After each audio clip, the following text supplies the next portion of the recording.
Welcome to the bold analysis, ladies and gentlemen. How will Deputy President William Ruto debunk the national perception that he has a very big appetite for land beyond reproach? Because honestly, if there is something that has become so difficult to debunk, is that perception. And as time goes, it seems that all his enemies are converging to expose him. What do you think? I want us to look at the contentious Taita Taveta land, because Basil Criticos, who was a former MP and Assistant Minister of Roads and Public Works in the government of the late President Daniel Toroitich Arap Moi, has come out to spill the beans on what exactly happened, especially on the land deal with Deputy President.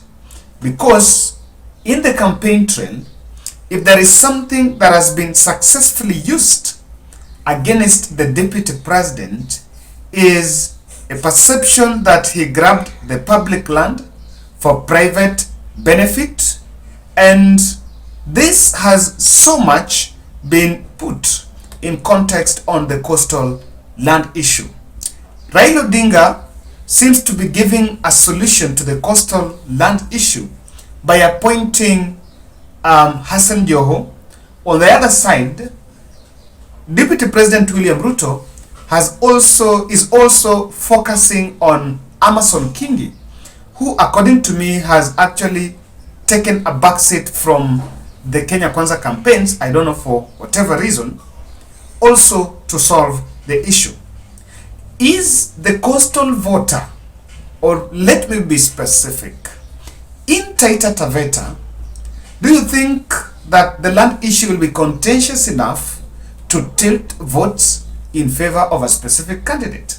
I would want to hear from the coastal viewers, from the Taita Taveta viewers in this channel. Let me take you through an expose by Basil Criticos in one of exclusive interviews with the leading media house in this country. Basil is explaining that in 1990, he acquired a 14.2 million loan from Agricultural Finance Corporation. That is in 1990. So again in 1991, he acquired a 20 million loan from the Kenya National Capital Corporation. That is now the National Bank of Kenya now. And the money was received by Agro Development Company to execute a legal charge for the 16 acres of land. The 16 acres of land are land that Basil Criticos was owning in Taita Taveta. If you've ever gone through that route, Mombasa, kama umetoka Mombasa by road, you've gone Mombasa by road. By the way, hiyo area kuna a very big sisal plantation. Kama hiyo shamba ni kubwa sana. Even though this is a land that dates back from the colonial days, and I am not surprised when Basil was making a report that all these politicians are owning acres of land in that Taita Taveta area. Now, later on, he had a litigation with AFC because the loan repayment became an issue. And in 2010, when Deputy President was a Minister for Agriculture, the Agricultural Finance Corporation is a corporation under the Ministry of Agriculture.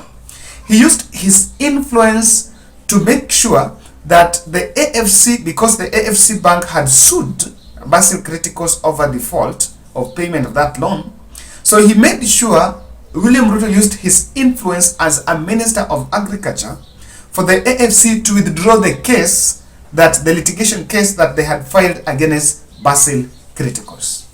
So Basil is saying that that is what William Ruto referred to the other time, because if you look at the two statements from Basil and what William Ruto is saying, you want to compare. And I want to take you to a clip 2 months ago when William Ruto was speaking in Taita Taveta, and he said that he helped Basil clear an AFC loan, and so after helping him, Basil gave him that land as a gift. I want us to get to listen to that part here. Jua hata mimi ni mzee wa Mata pale Mata. Huyu mjumbe wenu wa zamani Basil Criticos aliniambia nimlipie deni alikuwa naye kule AFC, alafu akanikatia kashamba yake kadogo pale. Mimi nikawa mwenyeji huko. Na mimi nataka niwaulize watu wa county hii, mimi nikiwa mmoja wenu hapa katika county hii, tunaelewana ya kwamba ni lazima tujipange ili wakati hiyo serikali inaundwa tunaunda pamoja na nyinyi. So William Ruto is an elder in Taita Taveta. There is one thing that I pointed out from the two statements, and what William Ruto was saying is this: the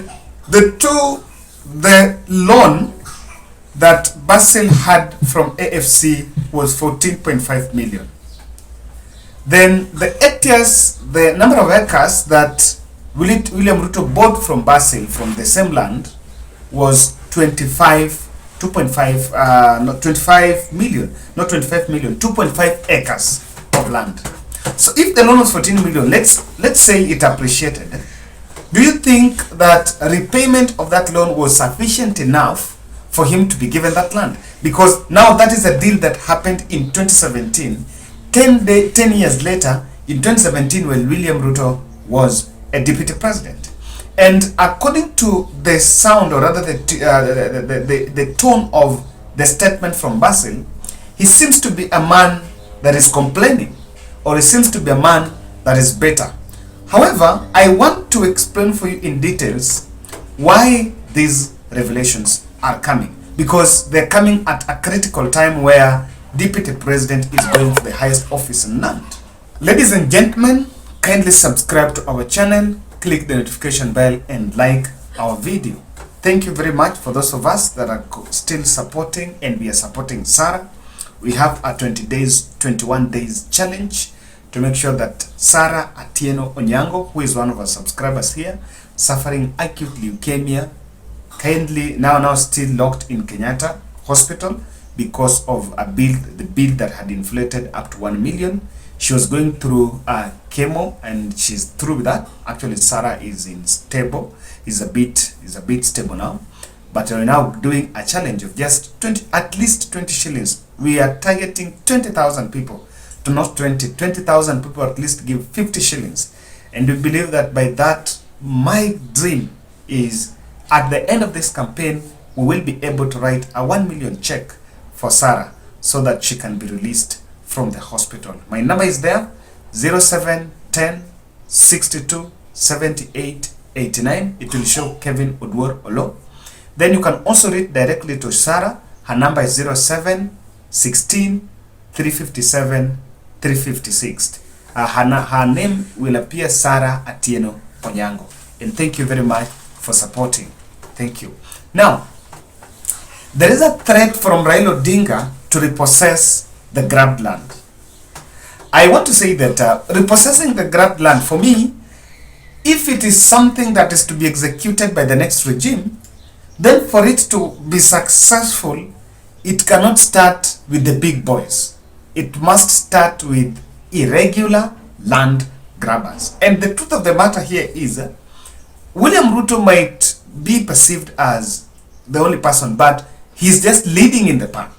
But the land is one of the most contentious sector cartels, where there are cartels and barons that, to me, have what I can inherit from Kenya Kwanza, state capture.